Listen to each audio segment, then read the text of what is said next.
Shalom saudara, puji Tuhan senang dapat menjumpai saudara pada kesempatan kali ini. Bagaimana kabar saudara? Saya berharap dan percaya bahwa kabar kita semua baik dan sehat selalu.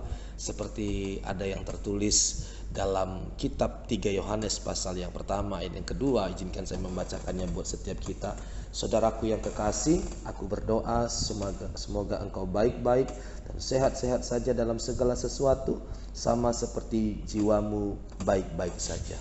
Tetap imani dan perkatakan akan kebenaran firman Tuhan tersebut, karena kalau kita percaya maka kita akan perkatakan. Nah, hari ini saya menjumpai saudara di rumah saudara, mungkin di tempat di mana saudara berada saat ini melalui sosial media, dan saya percaya bahwa di dalam Tuhan tidak ada jarak yang terlalu jauh untuk kita bisa bersekutu bersama. Nah saudara, saya ingin kembali mengingatkan akan kebenaran firman Tuhan yang telah kita pelajari minggu lalu, yaitu tentang waktu iman. Yang kita percaya kalau kita belajar tentang waktu iman, itu adalah berbicara tentang sekarang atau saat ini. Nah, di tengah situasi dan kondisi yang terjadi hari-hari ini, sangat dibutuhkan iman saudara. Karena kalau kita tidak melihat dengan iman, maka hati kita akan menjadi takut. Kalau kita tidak melihat dengan iman, hati kita akan menjadi khawatir. Kalau kita tidak melihat dengan iman, hati kita akan gelisah. Kalau kita tidak melihat dengan iman, hati kita akan menjadi panik. Tapi kalau kita melihat dengan iman, maka kita percaya sekalipun di tengah kondisi yang serba tidak menentu, serba tidak pasti, tetapi selalu ada Tuhan yang menyertai hidup kita, selalu ada Tuhan yang menolong hidup kita, selalu ada Tuhan yang menghibur dan menguatkan hidup kita. Jadi sekali lagi saya mau katakan bahwa iman itu diperlukan dalam menjalani kehidupan kita, apalagi di tengah-tengah situasi yang seperti saat ini saudara. Nah, iman itu apa? Iman itu berarti mengandalkan Tuhan. Iman itu berarti berjalan bersama dengan Tuhan. Iman itu artinya adalah berjalan dengan pengertian dan kehendak Tuhan, bukan dengan pengertian atau keinginan kita secara manusiawi. Artinya iman itu belajar untuk percaya, belajar untuk berserah, belajar untuk taat, belajar untuk mengandalkan Tuhan dalam seluruh kehidupan kita. Nah, minggu lalu kita sudah belajar lewat ibadah online. Saya berharap saudara kita mengikuti ibadah online dengan sungguh-sungguh. Kita mengikuti ibadah online dengan segenap hati di tengah-tengah situasi kondisi yang mau tidak mau kita harus melakukan hal tersebut, dan saya berharap kita mengikutinya dengan seksama. Nah, minggu lalu kita sudah belajar bahwa Tuhan itu mau kita melakukan dua hal. Kalau kita ingat baik-baik, yang pertama adalah tetaplah memiliki respon untuk tetap percaya kepada perkataan Tuhan. Kenapa kita harus percaya kepada perkataan Tuhan? Karena perkataan Tuhan itu adalah kebenaran. Yang saya katakan amin. Dan kebenaran itu memerdekakan hidup kita atau membebaskan kehidupan kita. Waktu kita mendengarkan firman Allah dan kita mau melakukan kebenaran firman Allah, maka itu akan membebaskan hidup kita. Ingat baik-baik apa yang saya sampaikan minggu lalu, bahwa iman itu digambarkan seperti perisai. Jadi waktu kita mendengar, waktu kita melakukan firman Allah, maka ada perisai yang melindungi kehidupan kita. Ketika di luar sana ada kekhawatiran, ada ketakutan, ada kecemasan, ada kegelisahan yang berusaha untuk menyerang hidup kita, tetapi selama kita hidup berdasarkan kebenaran firman Allah, maka ada perlindungan, ada perisai, sehingga kita memilih untuk tidak khawatir. Jadi yang Tuhan mau untuk kita lakukan adalah Tuhan minta supaya kita tetap memiliki respon yang tetap percaya kepada perkataan Tuhan. Yang kedua, jangan fokus dengan masalah, tetapi fokuslah dengan solusi. Dan solusi kehidupan kita itu adalah Tuhan Yesus Kristus. Kalau kita lihat masalahnya terus-menerus, maka hal itu akan membuat hati kita menjadi mudah untuk takut dan khawatir.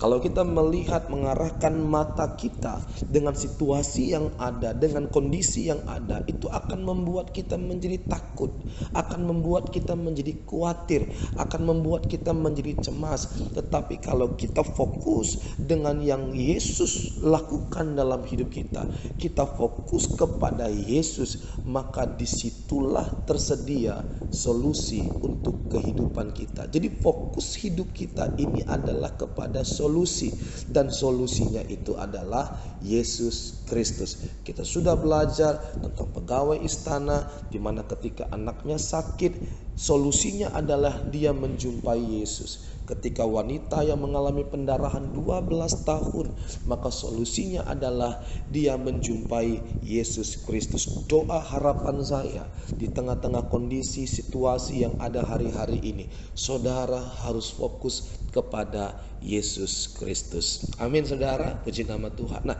sedikit saya ingin menambahkan dari apa yang kita pelajari minggu yang lalu, dan kita mau buka Alkitab kita di dalam Keluaran pasal 3 ayat 14. Saya mengajak setiap saudara bisa membuka Alkitab saudara dan mulai mencatat akan kebenaran firman Tuhan ini, karena ini merupakan tambahan dari apa yang saya sampaikan minggu yang lalu. Kita lihat dalam Keluaran pasal yang ketiga ayat yang ke-14. Keluaran pasal 3 ayat yang ke-14, Alkitab berkata demikian, firman Allah kepada Musa, "Aku adalah Aku." Lagi firman-Nya, "Beginilah kau katakan kepada orang Israel itu, Akulah Aku, telah mengutus Aku kepadamu." Kalau kita perhatikan Keluaran pasal yang ketiga, maka kita menemukan sebuah kisah bagaimana Musa dalam satu kesempatan itu harus bertemu dengan Tuhan Allah di Gunung Horeb. Kalau kita perhatikan di ayat pertama dikatakan, "Adapun Musa ia biasa menggembalakan kambing domba Yitro, mertuanya imam di Midian. Sekali ketika ia menggiring kambing domba itu ke seberang padang gurun, sampailah ia ke gunung Allah, yakni Gunung Horeb." Ayat kedua berkata begini, "Lalu malaikat Tuhan menampakkan diri kepadanya di dalam nyala api yang keluar dari semak duri. Lalu ia melihat, dan tampaklah semak duri itu menyala, tetapi tidak dimakan api." Jadi kalau kita mempelajari, kita memperhatikan Keluaran pasal yang ketiga, maka kita menemukan sebuah kisah bagaimana Musa dalam sebuah kesempatan itu bertemu dengan Tuhan Allah di Gunung Horeb. Dan maksud dari pertemuan itu adalah Allah mengutus, Allah memerintahkan, Allah memberikan sebuah perintah, yaitu mengutus Musa untuk bertemu dengan Firaun, yang tujuannya adalah untuk membawa umat Allah, yaitu bangsa Israel, keluar dari tanah perbudakan, dari tanah Mesir. Dan Alkitab menuliskan dalam pasal yang ketiga ayat yang ketujuh, dikatakan di situ, "Dan Tuhan berfirman, Aku telah memperhatikan dengan sungguh kesengsaraan umatku di tanah Mesir. Aku telah mendengar seruan mereka yang disebabkan oleh pengerah-pengerah mereka. Ya, aku mengetahui penderitaan mereka." Nah saudara, saya mau katakan bahwa hal yang sama juga Allah lakukan saat ini untuk hidup kita. Bahwa Ia sangat memperhatikan dengan sungguh akan apa yang kita hadapi hari-hari ini. Allah tidak pernah tinggal diam, melainkan Allah pasti menolong dan menyelamatkan saudara. Yang setuju katakan amin. Seperti apa yang dicatat dalam ayat yang ketujuh, bagaimana Allah berfirman kepada Musa bahwa Allah memperhatikan dengan sungguh kesengsaraan umatnya di tanah Mesir. Saya dan saudara adalah umat Allah Kita semua adalah kepunyaan Allah, dan Allah memperhatikan dengan sungguh apa yang terjadi dalam hidup kita hari-hari ini. Kebenarannya adalah bahwa Allah tidak pernah tinggal diam. Allah selalu menolong kita. Allah menyertai kita. Dia beserta dengan hidup saudara dan saya. Dan ayat 14 mengatakan seperti apa yang tadi kita baca, aku adalah aku. Artinya Allah ingin menunjukkan, Allah ingin memberitahukan kepada Musa pada saat itu, dan Allah juga ingin memberitahukan kepada setiap kita siapa Allah itu yang sebenarnya. Nah, dari apa yang kita pelajari, dari apa yang kita baca, ada dua hal yang penting yang harus kita ketahui tentang siapa itu Allah. Yang pertama adalah Allah kita adalah Allah yang maha kuasa. Yang saya katakan amin. Allah kita adalah Allah yang maha kuasa. Nyanyian Maria dalam Lukas pasal pertama 49 berkata begini, karena yang maha kuasa telah melakukan perbuatan-perbuatan besar kepadaku, dan namanya adalah kudus. Dan kita percaya sekalipun di tengah kondisi yang sulit, di tengah situasi yang tidak menentu, Allah kita tetap melakukan perbuatan-perbuatan besar dalam hidup kita. Yesus katakan amin. Karena kita punya Allah yang maha kuasa. Kita punya Allah yang maha dahsyat. Kita punya Allah yang hebat. Kita punya Allah yang besar. Dan Alkitab berkata, maha kuasa, Allah yang maha kuasa itu melakukan perbuatan-perbuatan besar kepada kita. Dalam situasi yang sulit, dalam kondisi yang sulit hari-hari ini, saudara harus percaya bahwa Tuhan kita akan melakukan perkara-perkara yang besar dalam hidup setiap saudara. Saudara harus punya iman, harus punya keyakinan di balik semua peristiwa yang terjadi hari-hari ini. Allah kita akan melakukan perkara-perkara yang besar dalam setiap kehidupan kita. Yang setuju katakan amin. Yang kedua yang kita harus kenal tentang siapa Allah kita. Yang kedua, Allah kita adalah Allah yang peduli. Saya percaya kenapa Allah mengutus Musa untuk ketemu Firaun. Kenapa Allah mengutus Musa untuk membawa bangsa Israel dari tanah Mesir. Saya percaya jawabannya adalah karena Allah begitu peduli dengan umatnya. Amin saudara. Allah itu begitu peduli dengan keadaan saudara.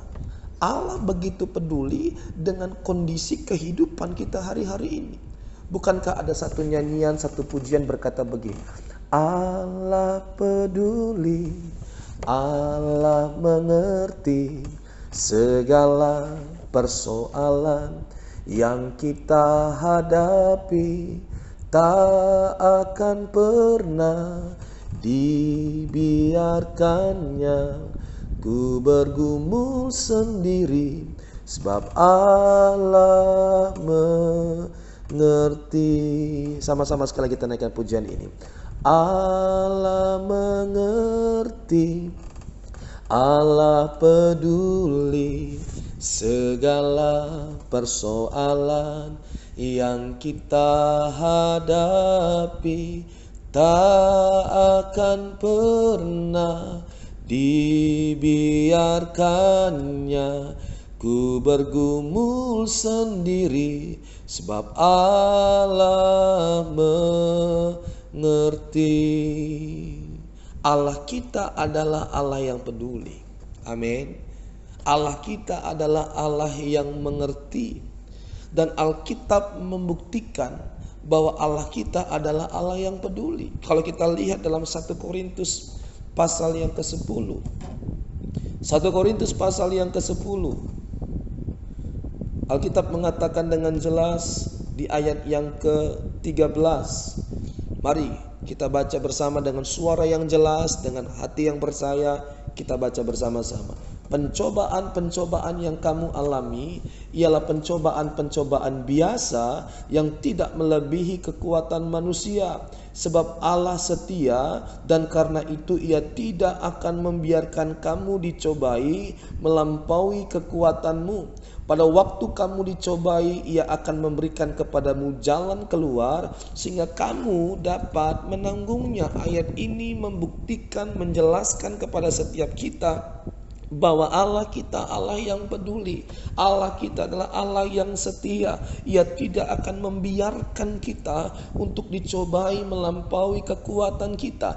Bahkan pada waktu kita dicobai, Alkitab dengan jelas mengatakan bahwa Allah yang peduli itu, Allah yang setia itu akan memberikan kepada kita jalan keluar sehingga kita dapat menanggungnya.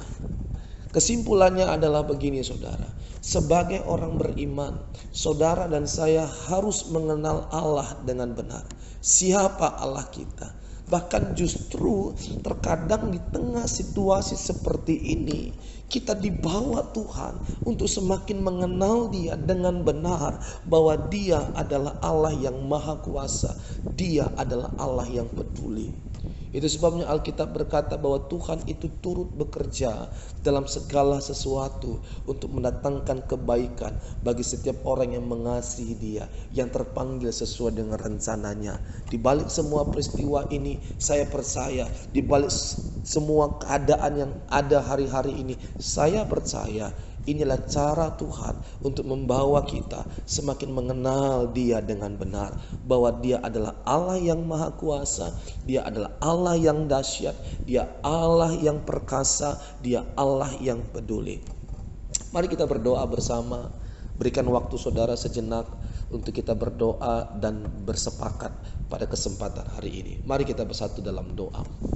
Bapa, di dalam nama Tuhan Yesus Kristus, kami bersyukur ya Tuhan, kalau hari ini hamba-Mu dapat menjumpai setiap saudara-saudara seiman yang ada di rumah, bahkan juga yang mungkin saat ini mereka ada di tempat di mana mereka berada saat ini ya Tuhan. Hamba percaya bahwa di dalam Tuhan tidak ada jarak yang terlalu jauh untuk kami bisa bersekutu bersama.